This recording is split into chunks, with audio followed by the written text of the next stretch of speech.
Hello everyone, welcome back to the Edusphere Academy. So students, today we are going to continue with chapter Life Processes. Today we are going to study section 5.1 Water Life Processes. The maintenance functions of living organism must go on even when they are not doing anything particular. इसका मतलब है कि living organisms के अंदर कुछ important functions continuously होते रहते हैं, चाहे ऑर्गेनिज्म कोई पर्टिकुलर एक्टिविटी कर रहा हो या नहीं कर रहा हो. फॉर एग्जाम्पल, हम क्लास में सिंपली बैठे हैं या सो रहे हैं, फिर भी बॉडी के अंदर हार्ट बीट, ब्रीथिंग और सेल्स की एक्टिविटीज कंटिन्यूसली चलती रहती है. Even when we are just sitting in class, even we are just asleep, the maintenance job has to go on. यानी जब हम क्लास में बैठे हुए होते हैं या सो रहे होते हैं, तब भी बॉडी के अंदर मेंटेनेंस एक्टिविटीज स्टॉप नहीं होती. बॉडी को अलाइव और प्रॉपरली फंक्शनिंग रखने के लिए ये प्रोसेसेस कंटिन्यूसली चलना जरूरी है. The processes which together perform this maintenance job are life processes. तो जो प्रोसेसेस मिलकर लिविंग ऑर्गेनिज्म की लाइफ को मेंटेन करते हैं, उन्हें लाइफ प्रोसेसेस कहा जाता है. सिंपल वर्ड्स में, life processes are the processes necessary for maintaining life. Since these maintenance processes are needed to prevent damage and breakdown, energy is needed for them. In maintenance processes को continuously perform करने के लिए energy की requirement होती है. ये energy body को different activities perform करने और डैमेज और ब्रेकडाउन को प्रिवेंट करने में हेल्प करती है.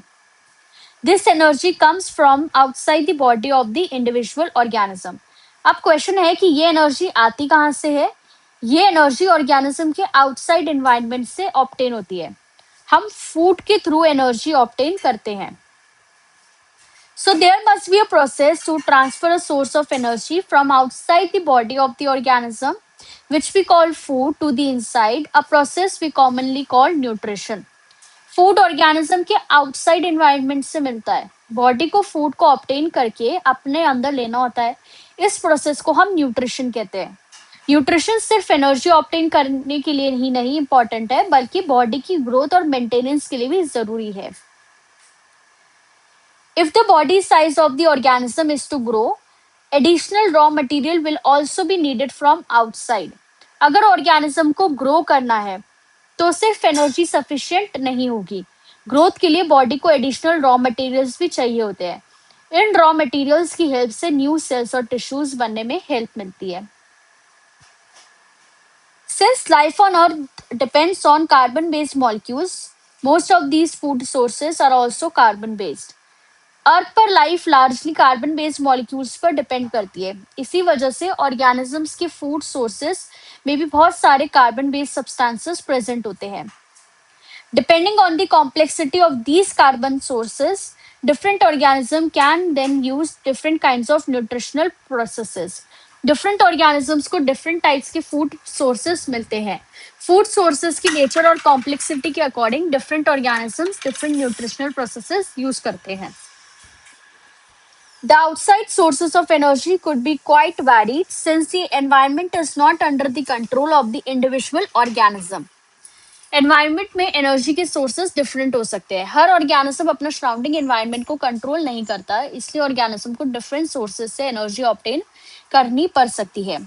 These sources of energy, therefore, need to be broken down or built up in the body and must be finally converted to a uniform source of energy that can be used for the various molecular movements needed for maintaining living structures, as well as to the kind of molecules the body needs to grow.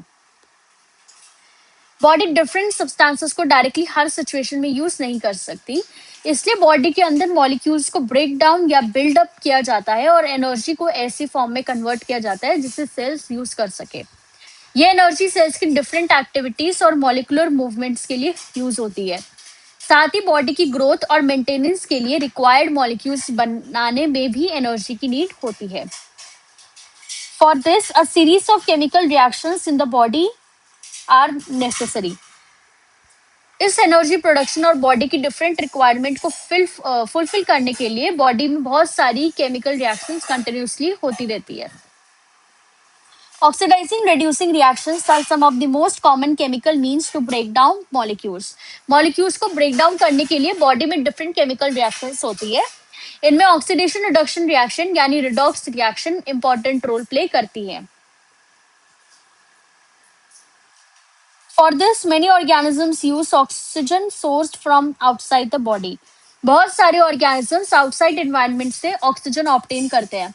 Oxygen energy related processes में important role play करती है. The process of acquiring oxygen from outside the body and to use it in the process of breakdown of food sources for cellular need is what we call respiration. यहाँ NCERT respiration को explain कर रहा है.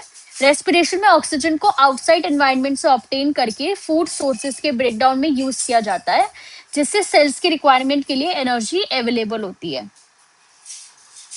In the case of a single-celled organism, no specific organs for taking in food, exchange of gases, or removal of waste may be needed because the entire surface of the organism is in contact with the environment. Single-celled organisms में सिर्फ एक cell होता है, इसलिए food intake, gas exchange और waste removal के लिए separate organs की रिक्वायरमेंट नहीं होती. सिंगल सेल्ड ऑर्गेनिजम्स का एंटायर सेल एनवायरनमेंट के कांटेक्ट में होता है, इसलिए सराउंडिंग एनवायरनमेंट के साथ सब्सटेंसेस का एक्सचेंज रिलेटिवली सिंपल वे में हो सकता है. But what happens when the body size of the organism increases and the body design becomes more complex? अब अगर ऑर्गेनिज्म का साइज इंक्रीज हो जाए और बॉडी स्ट्रक्चर कॉम्प्लेक्स हो जाए तो सिचुएशन डिफरेंट हो जाती है. लार्ज ऑर्गेनिजम्स में हर सेल डायरेक्टली एनवायरनमेंट के कांटेक्ट में नहीं होता. In multicellular organisms, all the cells may not be in direct contact with the surrounding environment. Multicellular organisms में बहुत सारे cells होते हैं. बॉडी के अंदर प्रेजेंट हर सेल डायरेक्टली एक्सटर्नल एनवायरनमेंट के कांटेक्ट में नहीं होता. Thus, simple diffusion will not meet the requirement of all the cell. इसी वजह से मल्टीसेलुलर ऑर्गेनिजम्स में सिर्फ सिंपल डिफ्यूजन सफिशिएंट नहीं होता. बॉडी की सभी सेल्स को ऑक्सीजन और न्यूट्रिएंट्स की रिक्वायरमेंट होती है, इसलिए स्पेशलाइज्ड सिस्टम्स की नीड होती है. We have seen previously how in multicellular organisms various body parts have specialized in the functions they perform. We are familiar with the idea of these specialized tissues and with their organization in the body of the organism. Multicellular organisms में different body parts और tissues different specialized functions perform करते हैं. It is therefore not surprising that the uptake of food and of oxygen will also be the function of specialized tissues. However, this poses a problem since the food and oxygen are now taken up at one place in the body of the organisms, while all parts of the body need them. Food और oxygen को obtain करने का काम भी specialised tissues perform कर सकते हैं, लेकिन यहाँ एक प्रॉब्लम है. फूड और ऑक्सीजन दोनों के एक पर्टिकुलर लोकेशन पर ऑब्टेन होते हैं, जबकि बॉडी के डिफरेंट सेल्स को इनकी रिक्वायरमेंट होती है. This situation creates a need for a transportation system for carrying food and oxygen from one place to another in the body. इसी वजह से बॉडी में एक ट्रांसपोर्टेशन सिस्टम की रिक्वायरमेंट होती है. ये सिस्टम फूड और ऑक्सीजन को दो बॉडी के डिफरेंट पार्ट्स और सेल्स तक ट्रांसपोर्ट करता है. हम ह्यूमंस में ट्रांसपोर्टेशन का major work blood and circulatory system perform करते हैं. When chemical reaction use the carbon source and the oxygen for energy generation, they create byproducts that are not only useless for the cells of the body but could even be harmful. Body के अंदर chemical reaction सब food और oxygen का use करती है, तो उनके result में कुछ बाय प्रोडक्ट्स भी फॉर्म होते हैं. ये बाय प्रोडक्ट सेल्स के लिए यूजलेस हो सकते हैं और कुछ केसेस में हार्मफुल भी हो सकते हैं, इसलिए इन वेस्ट मटेरियल्स को बॉडी में एक्यूमुलेट नहीं होने देना चाहिए. These waste byproducts are therefore needed to be removed from the body and discarded outside by a process called excretion. Body से वेस्ट प्रोडक्ट्स को रिमूव करने की प्रोसेस को एक्सक्रीशन कहते हैं. सो excretion means removal of waste products from the body. Again, if the basic rules for body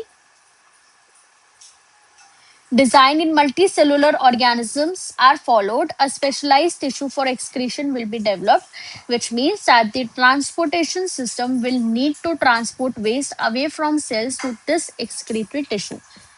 multicellular organisms में excretion के लिए स्पेशलाइज्ड टिश्यूज या ऑर्गन्स डेवलप होते हैं.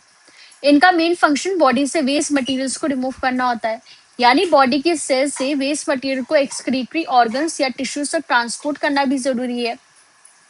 इस तरह ट्रांसपोर्टेशन सिस्टम सिर्फ फूड और ऑक्सीजन को ही नहीं, बल्कि वेस्ट मटेरियल्स को एप्रोप्रिएट लोकेशन तक ले जाने में भी इम्पोर्टेंट रोल प्ले करता है। सो स्टूडेंट्स, आज हमने water life processes topic complete किया।